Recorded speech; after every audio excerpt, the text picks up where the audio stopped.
coupled with a brick, brew and a friend, bleed orange and blue to the bitter end. Come and join us, DNVR. We are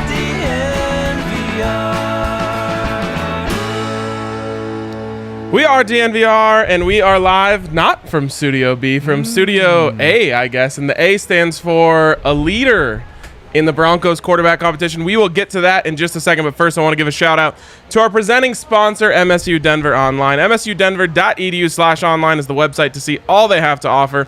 And what you need to know is that MSU Denver students work twice as many hours as students attending any other Colorado institution. So if you're looking to maintain a full-time job while getting your education, then MSU Denver is the place for you. Zach. My boy, what is up, my friend? You know what, Ryan? It feels like a little Oprah Winfrey set today. Yeah, we've got like an audience here, live studio audience. This might get slimed if they don't look good. It's pretty great. DNVR grand opening 2.0 going down right now. People rolling into the bar. If you aren't down here, feel free to come down. And if you are down here, feel free to come upstairs and come hang out and watch the show. So let's jump into this right now, Zach. A big day for one of the two quarterbacks. A big day and a bad day for one of the two quarterbacks. Teddy Bridgewater today, Ryan, had the day that a lot of people were fearing Drew Lock would have at one point, and kind of just a falling apart day. And on the other end, Drew Lock had a Teddy Bridgewater day. He was Mr. Efficient. He's returning the serve. Exactly. But Drew Lock, Ryan, was efficient. He had a good practice. I wouldn't say anything more than that, but it was magical compared to what Teddy Bridgewater did. During the first half of practice, Drew Lock and Teddy Bridgewater pretty much neck and neck in what they were both doing, except for the touchdown that Drew had, which we'll talk about. But that was on 7-on-7. Vic Fangio warns us of 7-on-7, so it really was a very even practice until halfway through. And then the wheels absolutely fell off. Teddy, in back-to-back plays, he threw an interception, the first interceptions of camp, and the first one was a fantastic play by McTelvin Ajim, or I think we just should start calling him Sosa. Because Vic was asked, so McTelvin Ajim, he said, who? Sosa? So we'll just call him Sosa from now on. He did a great job backing down the guard, was pretty much in Teddy's face. Teddy threw it, McTelvin batted it, caught it, took off. It would have been a house call in a game. Wow. No one was catching him. And then the very next play, about as opposite of an interception as you can have. Kareem Jackson just watching Teddy the whole way. Jerry Jeudy goes on like a 10-yard kind of post in cut, and Kareem just jumps it and easy takes it to the house. Another pick six there as well. So back-to-back plays of interceptions. Then the very next period, red zone period, Teddy's in the red zone. Again, McTelvin Ajim bats the ball down. Actually, doesn't bat it down. He bats it. It goes up in the air. Kareem Jackson dives under it, gets it in the red zone, too. That's just as bad as a pick six almost. And so just the wheels completely fell off. And then after that, Ryan, it didn't get any better for Teddy because Teddy just seemed frazzled. And during that red zone period, he was just throwing the ball out of bounds pretty much time and time again just to not throw another interception. So that was the question I was going to ask you is Teddy has been so steady throughout the entire training camp, and it felt like all the easy stuff came really easy to him. Do you feel like after he threw that first pick, it kind of got his heart rate going and he lost who he was? Yeah, and it was very clear. And like I said, there was probably 6 out of 8 passes at the end of practice, before the last period of practice, where he was just throwing the ball away to not have a mistake. And we know that he is a mistake-free guy most of the time, except this practice. It was bad all around in the second half of practice. Now, he did okay at the end of the practice on the move the ball period. Both quarterbacks did fine, move the ball down the field. Neither of them had a fantastic throw. Drew Lock had a 10-yard completion on 4th and 5, which was good. Teddy, I believe, only had 2 completions in that, but I think was 2 for 3. So they were both fine, but it totally fell off the train. So I think this is interesting because people hate when Drew Lock uses the term gunslinger about himself. But the other day, Drew Lock gets off to a really slow start to practice, and I think that's where that gunslinger mentality actually helped him. he got right back on the horse. He goes out there and he just keeps chucking it. And by the end of practice, people were saying, oh, maybe it wasn't as big of a blowout as you thought. Teddy doesn't exactly have that gene in him. So once the wheels kind of came off, he wasn't able to get it. And he didn't try to get it back either. Right. And while I believe Vic Fangio, when he says this early stuff doesn't matter nearly as much than when they go into the games, that has to stick in your head as a coach is, okay, one guy had a rough start and picked it up. Another guy went down a rough hill and just kind of kept sliding down the slippery slope. And don't you think if this day would have been Drew's bad day, that we would probably be viewing this even worse? Because I think Teddy's going to get the benefit of the doubt from a lot of people, but also from Vic. I think Vic's going to say, okay, I trust Teddy bouncing back. If Drew were to have this type of day... Oh, here we go again. Exactly. And I think in Vic's mind, that would be even worse. So Drew's bad day 2 days ago, it wasn't interception, incomplete, interception. It was just a lot of incompletions, and it wasn't good. Teddy easily won that day because of Drew really losing it. Today, it was Teddy completely lost the day, and it wasn't just incompletions. And Teddy on the day finished with more incompletions than completions. This was a complete opposite Teddy than we've seen moving in the past. I also think I saw someone say somewhere that it took Teddy 15 reps today before he threw the ball to a wide receiver.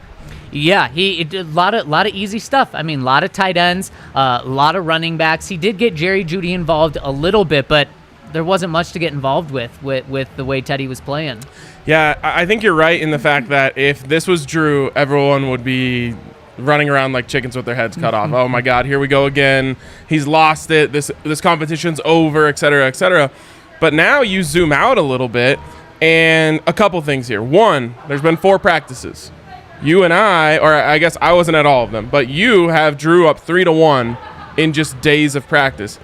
And then I think this is the most important part. I look, and you and I collabed on this because I was just, compiling. I've been compiling stats from just reading people's tweets when I wasn't there. And I asked you, what is the touchdown to interception ratio between these two when they're in 11 on 11? The answer is 4-0 touchdowns to interceptions for Drew Lock and 2-3 touchdowns to interception from Teddy Bridgewater. So while I think when the scoreboard comes out today, you'll see a lead for Drew Lock, I wonder if that one day is skewing this more than it really should be. I think Drew Lock is at least within range of being able to pull away. I think our scoreboard is going to be perfect after today of where it is, with Drew having a decent lead right now. But again, I think just the way Vic is going to look at this is if Drew has a lead, he's going to have to do more than Teddy would have to. It's not fair, and that's not how I view it. I just think that's how Vic is going to view it. I see it the other way. It's with like Vic? It's like the Ryder Cup. Like if you're the one retaining the Ryder Cup, all you have to do is tie and you get to keep it. It's like he's the incumbent starter. All he has to do, and he's younger, he has higher potential, better arm. I think all he has to do is keep it very close, and he's going to win the job. You know what I find interesting about that 4 touchdowns and no interceptions through 4 practices for Drew is I think a lot of people would expect 2 touchdowns a practice for Drew, and it would be 8-0. But it shows you that Drew isn't the gunslinger anymore. What he called himself earlier this week is how he's actually been playing is a calculated gunslinger. It's an oxymoron. Yes, it is. But that's how he's been playing. He has not been taking shots unless it's been open. And Teddy's actually taken almost as many shots as Drew. Just, a drop here, an overthrow. He had a couple of overthrows today. He went to the end zone a couple of times. He had a drop by Tyree Cleveland and just a couple of overthrows in the red zone as well. But Drew isn't taking shot after shot after shot. But Ryan, that's why he's not throwing interception after interception after interception. If I were to tell you in the first month of the season, and this is a real question, would you take 4 touchdowns and no picks from Drew? 100%. Because 4 touchdowns and no picks in 4 games, to me, which is not exciting. That's Teddy Bridgewater. But it's on pace for actually more touchdowns than Teddy Bridgewater's ever thrown in a season. Yeah. But more importantly, you look at the teams on the schedule in the first 4 games. I think if you don't turn the ball over in those games, you're probably going to win those games. But then flip that around. Shouldn't you be dominating those teams early on? Fair. Yes. But unless you're running the ball really well, If Drew has 4 touchdowns and no picks, it means the rest of the offense is playing well. Yeah. Because not forcing the ball. You're not Exactly. behind, playing from behind. And also, isn't that obviously people would love to see 4 touchdowns and no picks every single game, but I don't think anyone would be crushing Drew for 1 touchdown, no picks through the first month of the season. No picks. I mean, no one can complain about no picks. Now, if it's 0 touchdowns, 0 picks, and the Broncos aren't scoring, people are going to get, a little unsettled. I love what I'm seeing from Drew, though, where once in a while I'll see him do something and I'm like, he learned that from last year. For example, the touchdown to KJ Hamler yesterday. You mentioned that was yesterday, yeah. You mentioned Kareem Jackson jumping a route to Jerry Jeudy today. And late in the season, that's what everyone was doing. All defenses had their eyes on Jerry Jeudy, and the same exact touchdown that he threw to KJ Hamler in the Carolina game, I believe it was because 3 defenders came down on an over route for Jerry Jeudy, and KJ Hamler has single coverage over the top. That's the exact same thing he did yesterday. There was no safety back there. He saw there was single coverage. He saw the defense come down on some underneath routes, which they've been hitting all the time. Then he took a shot. I don't know about today with Cortland. Was it single coverage? It was. It was single coverage, and this was during 7-on-7s, but Drew took a shot. They were from the 45-yard line, and Cortland going kind of down the hash, so kind of inside left, and he had him beat, and Drew tossed it up. Cortland made a great catch, came down probably at the 1-yard line, didn't actually get in the end zone from where I was standing, but I mean pretty much a 45-yard touchdown. You don't get to go right up there and run it in anymore. In real life, you just go line up and smash it in. Right, exactly. But you love to see the bomb. No, he didn't do that bomb. Who was in coverage? In team, I don't remember who it was. I wasn't able to see that. But a great catch by Cortland. Awesome. What else did you take away from those 2 guys' performances today? I mean, let me ask you this. If you take out Teddy's interceptions, where does this rank today? Is it still a win for Drew? It is. It's probably 6-4 Drew, because again, Drew was good. And that was kind of the feeling around practice today, was Drew did what he needed to do to be kind of just, wouldn't you say that about Teddy? If he were to win this job, he's just doing what he needs to do. And that's what Drew did during the team periods. But Ryan, when you say that about a quarterback, it means they're doing enough for the offense. They're getting those guys in position to make plays. And this team really could lead the league in yards after catch. KJ Hamler again today. I mean, they're using KJ on like 5-yard ends, and then he's just taken off. You saw that route from Jerry yesterday where it was like a 7-yard end, and then Jerry spun and just left Bryce Callahan standing there. Yeah. That's what KJ was doing a little bit today. Now, not as splashy of plays, but KJ's getting the ball 5 yards downfield and turning it up for a 12-yard gain. Interesting. All right, I want to get around to more of the other conversations here. First, I want to take a little straw poll of everyone who's in here. Raise your hand if you want Drew Lock to win the competition. Is that almost everyone. Every hand? Okay, Yep. And that's so interesting to me because I think that's where most people should be. Not that you need to pick favorites, because I think it's crazy that there's like hate going either way. But what blows my mind is when I look around on social media, or when I read our YouTube comments after the show, there's like so many people who just have so much hate for Drew Lock. And I don't get it, because we've talked about this before where Teddy Bridgewater, he can maybe get you a winning season, but you're looking for a quarterback next year. If Drew Lock hits this year, if he pulls it together, if he has, I know people hate the comparison, if he has a Josh Allen-like rise, that should be everyone's dream, right? That's the best case scenario for the Denver Broncos. I find it so odd that there's Broncos fans rooting against Drew Lock. Doesn't make any sense to me. You feel like it should be the opposite. Guys rooting against Teddy because they know his ceiling is so limited and they don't want to be talking about a quarterback next year. But Drew, Ryan, we've said this since the day Drew was drafted. The best thing for the Broncos is for Drew to pan out and be a Pro Bowl quarterback, because then they don't have to spend 3 first-round picks on Aaron Rodgers next year. They don't have to worry about Deshaun Watson. They don't have to gamble on a rookie quarterback next year. They don't have to worry about picking Pat Surtain over Justin Fields this past year. Yep. Best thing for the Broncos is for Drew Lock to work out. The best thing for you is to get a Breckenridge brew. I got a little RK special going here. Figured that was in the spirit of our grand opening 2.0. I got you a Strawberry Sky. How's that Strawberry Sky going down? It is fantastic. Hey, you didn't think I was an IPA guy, though?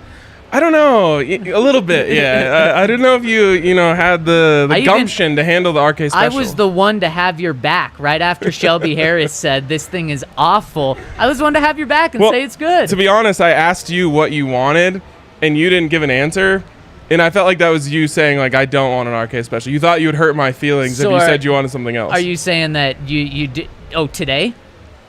Yeah, today. I was like, what beer do you want? You're like, anything. Oh, I just thought you were going to pour me up your special. Well, sorry. Anyways, doesn't matter whether you have an RK special, Strawberry Sky, Vanilla Porter, or any of the other ones we have on tap here or that you can get at your local liquor store. Breckenridge Brew, best damn beers out there. And as Allie has there, a little Good Company hard seltzer as well. Make sure you check them out. Ryan, you know what today is?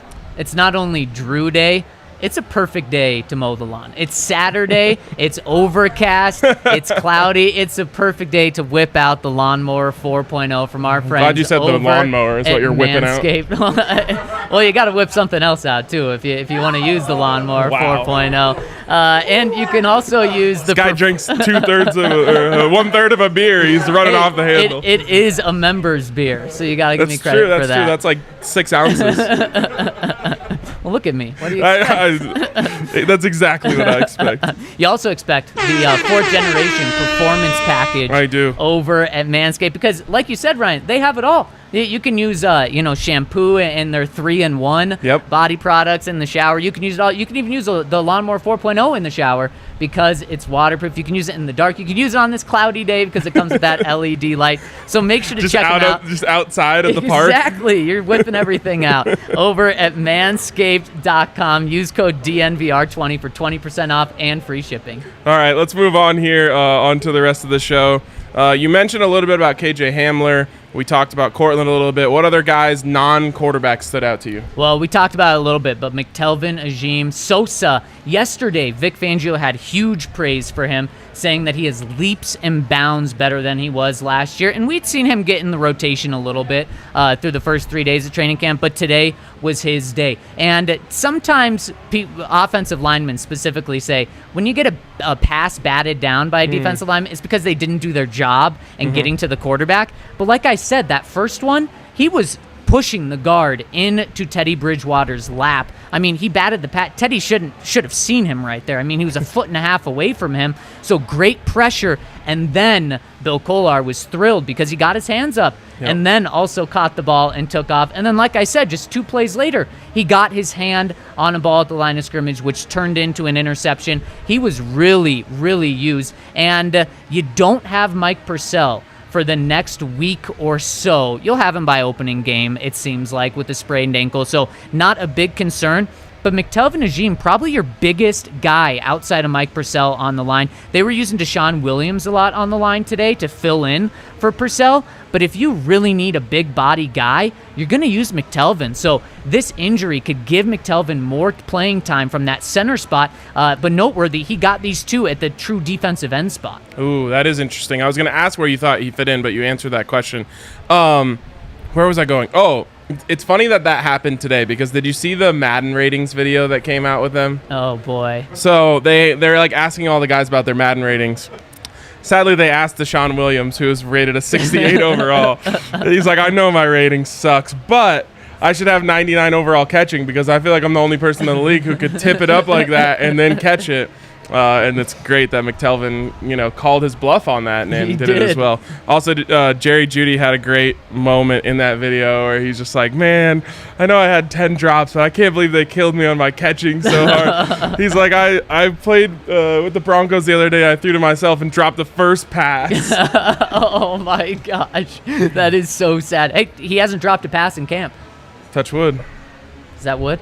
Yes, it is. Okay. It's wood with like some foam and a little more wood at the. It's not fully wood. Is that how you make wood with foam? There's some wood here, too. Oh, yes. There we go. Or I do have my touch wood thing. Do you have yours? Yes, of course. Keep it in my wallet all the time. All right. Who else? Well, we had just an interesting note. Baron Browning. Man, Ryan, before we found this news out about him, I saw his leg today in practice. He's got a huge brace around his right knee, which is very concerning. And then after practice, Vic said he's a little stuck in his recovery, not sure when he's going to be back. Ryan, I'm close to just saying redshirt year for Baron Browning. Look, you have Justin Strnad, who was getting some run with the ones today. You don't need Baron Browning this year. In my opinion, right when they drafted him, I thought he was a project sort of guy.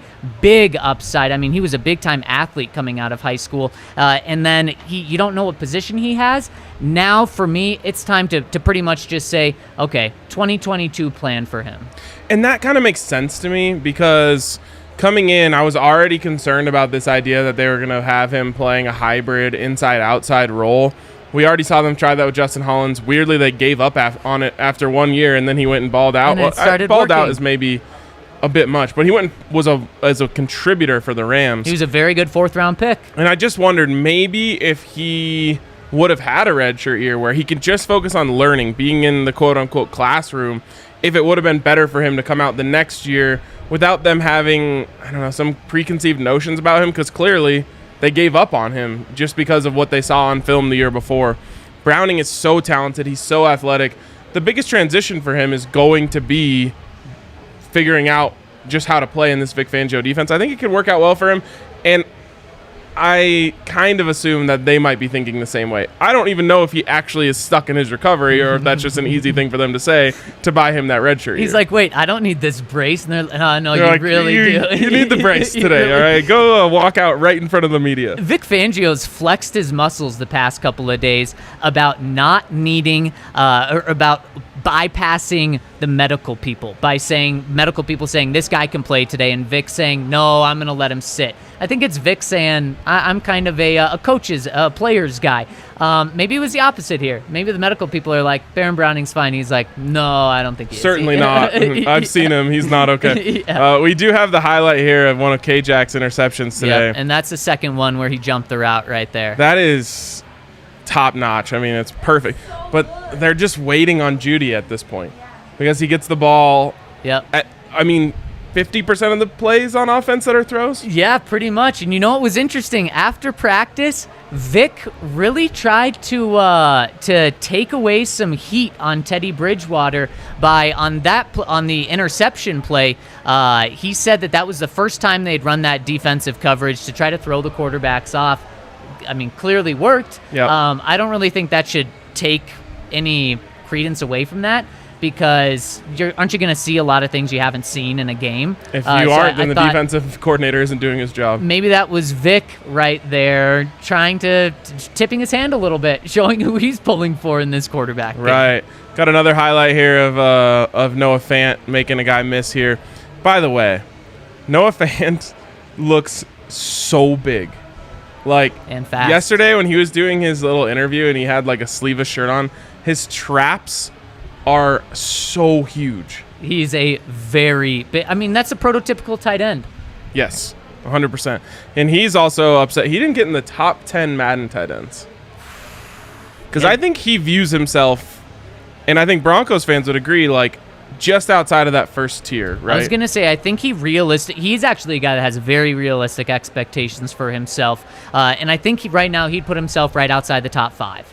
Well, in the top is really clear to me. I mean, it's Kittle, Kelsey, and Waller. Yep, that's the top tier. That's the top tier. I think, like, after that, it's pretty much up for grabs. Also, they have Hawkinson rated higher than him, which I thought was kind of garbage. Yeah, he did have a bigger year last year, a bounce-back year for him, I believe. But, yeah, that Detroit game, you'll get to see the two Iowa tight ends go up against each other. That's true. All right, anyone else we need to touch on? Ryan, I said someone's name earlier, and your eyes lit up. I said Justin Strnad. Now, Josie Jewell had a little groin pull earlier in practice, so Vic just let him sit the rest of practice. But instead of just keeping Alexander Johnson in with the first-team defense, they were letting Justin Strnad take those, and not just when it was Alexander Johnson and Justin Strnad on the field. In fact, when they went dime, you had Justin Strnad and Patrick Surtain in the middle of the offensive line kind of playing that dime role right there. And I thought, boy, I think this is the ideal situation for Vic Fangio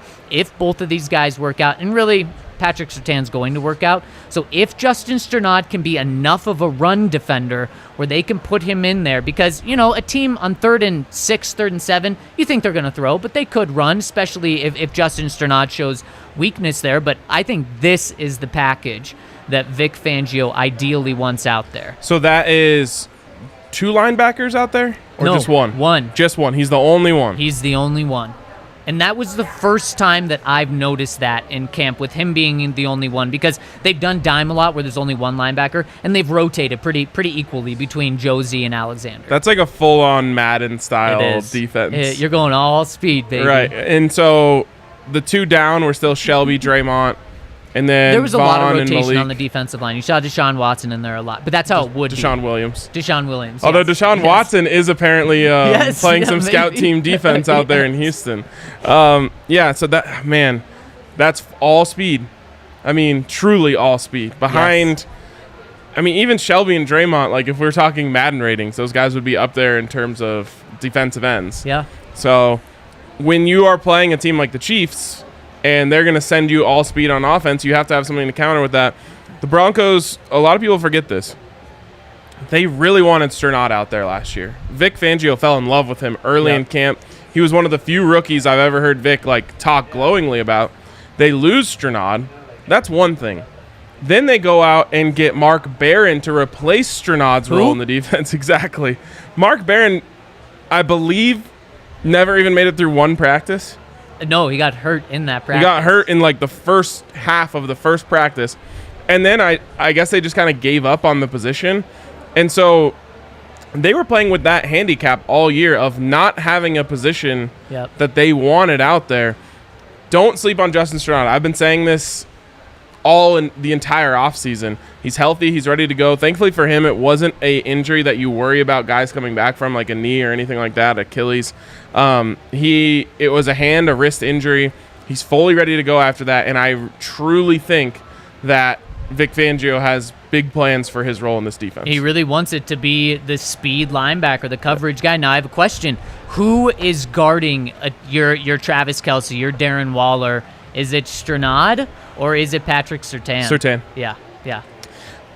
The more that I see the way they're using Surtain in practice, the more that I understand the pick a little more. Yeah. Because he is bigger bodied, and he makes sense for this hybrid role that I think that they've envisioned and haven't had the right player for.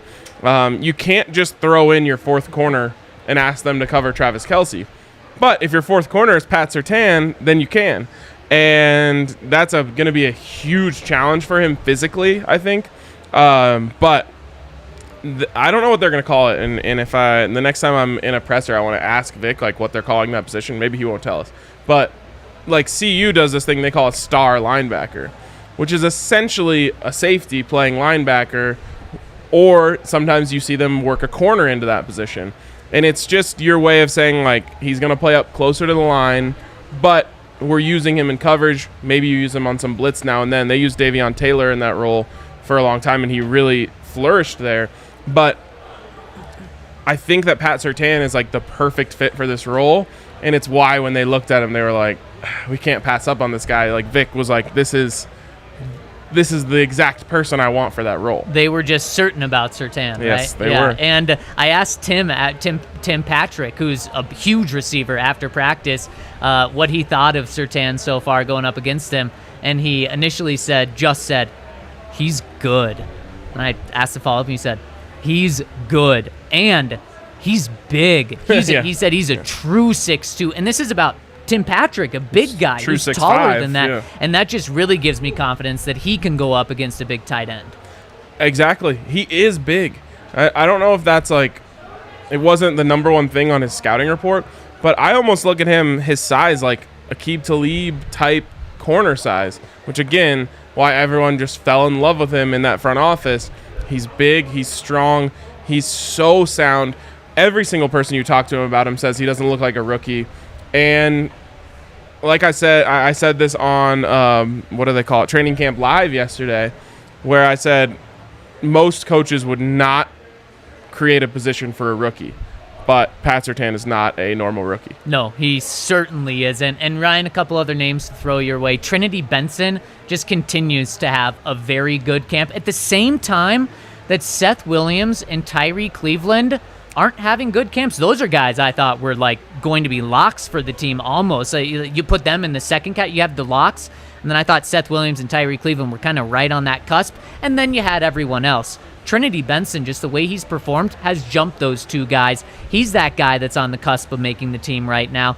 Tyree Cleveland, again, a bad drop to start practice. Another one. He did have his first catch of camp today, though. He only had drops before that? Yeah, and I believe Seth Williams only has one catch as well. Now, you can say a rookie, and they're both 6th-round picks. It's not like the Broncos expected these guys to be Cortland Sutton, but when you look at their size, you say, maybe they're Cortland Sutton light. I mean, that was the way some people were talking about him. You did not see that. You haven't seen it so far in camp. Trinity Benson, in my mind, really has jumped him. Well, and I think Seth Williams is safe, but I don't know about Tyree Cleveland. That's a really competitive room, and like you said, he's a late draft pick. What were you pointing me out on, Allie? I was going to say, we have a bunch of comments here. So okay, let's roll through those really quick before we switch over to the podcast side. So we've got Jared here. LFG, can you tell me what that means? Let Faku grow. Oh, okay, Let okay. Faku Thank grow. you, thank you. Then I'll Dylan use that a lot West here now. saying, let's go. Wish I was in Denver to come by and hang out. Congrats to the grand opening 2.0. Willie said, I have the same Broncos pennant. That one's sweet. Yes, it is. Rick said, drinking an RK Hey. special in Georgia. Bremen, Georgia. Shout out. Mile High Prophet, who is downstairs right now, Yes, said, he get down to is. the DNVR bar You can't miss now. Mile High Prophet, that's He's for sure. he's a favorite at training camp too. Yes, I mean, everywhere he goes. Yes. He's really interesting dude to talk to, by the He way, is. if you get a chance to. And then we have a comment here from Richard saying, if continues and the Colts call, do you trade Bridgewater? No, When do you trade one of these guys? never. Never. Well, I mean, maybe next year. But you want Drew to be the guy. But he's gotten injured. He's in here 2 seasons. He's gotten injured both seasons. He still has a lot to learn in terms of protecting his body on the field. And last season, we saw what happened. It was week 2, right? Yep. He goes down, and then you're left with Jeff Driscoll, Yep. which we ended up probably learning that Brett Rippon was a better option anyway. But you don't want to have to turn to Brett Rippon this season. You want to have a solid backup. It would go completely against everything that George Payton has done this year in terms of building the team to let Vic Fangio succeed this year. If you go and trade Teddy right now, you're not going to trade Drew if he's clearly ahead. You're just not going to do that. But let's say the Colts. Who did they sign today? They signed Hundley, Brett Hundley. Let's say a week from now, they say, "Oh my gosh, no wonder this guy was still unsigned July 31st." What if they say, "We'll give you a second for Teddy"? You just trade a 6th for him. Yeah, you played no games. Yeah, you'd probably take that deal. Okay, so only if you don't believe you're competing this year, though. okay, and then that would go against. It would go exactly. So 3rd round pick. Again, you have to be honest with yourself in that moment. Are you saying, "Hey, we think if we're healthy, we're going to compete, and we want to be in a position that if Drew goes down for 2 weeks, we need to be able to tread water, or 4 weeks." If you don't believe that, then you make that trade. I know John Elway was not realistic about this team when he was here. He always thought they had a chance to win that year. I don't know about George Payton.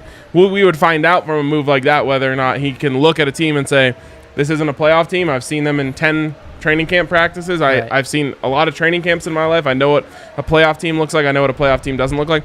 But even him, I don't think he makes the move. I mean, at that price, you probably should. But again, it's are you being honest with yourself about the team? Okay, so they don't. The Colts don't even need a practice with Brett Hundley. They get him in the building this afternoon and say, "Wow, this guy sucks. Garbage." Tomorrow on the off day, they call and give a 2nd for Drew. No. Okay. No. Again, I mean, unless you think that you want to make Teddy, like we talked about this before camp, and I said, like, if they're internally thinking Teddy's going to be the starter, just do it. Right. And so if you had that sort of offer, then maybe you do it. By the way, Brett Hundley, you know I'm pretty good with predictions. Yes. Worst prediction of my life. I predicted his senior year or junior year, whatever his last year in college was. I predicted him to win the Heisman. Ryan, everyone knew he was trash. No, they didn't. But I should have known that he wasn't going to be that good, especially at UCLA. Wow. So you're being honest today. I am being honest today. That. All right. We are going to wrap up the live side of the podcast. We'll jump over to the comments on the podcast side of things. Appreciate everyone who tuned in. Appreciate our live audience here for tuning in. Very cool. And so we're going to get this done and head down to the bar. Hey, my favorite. We're going to head down to the bar and get to drinking after that. So come hang out at the DNVR bar. We got UFC going on tonight, all sorts of good stuff. We'll see you guys later.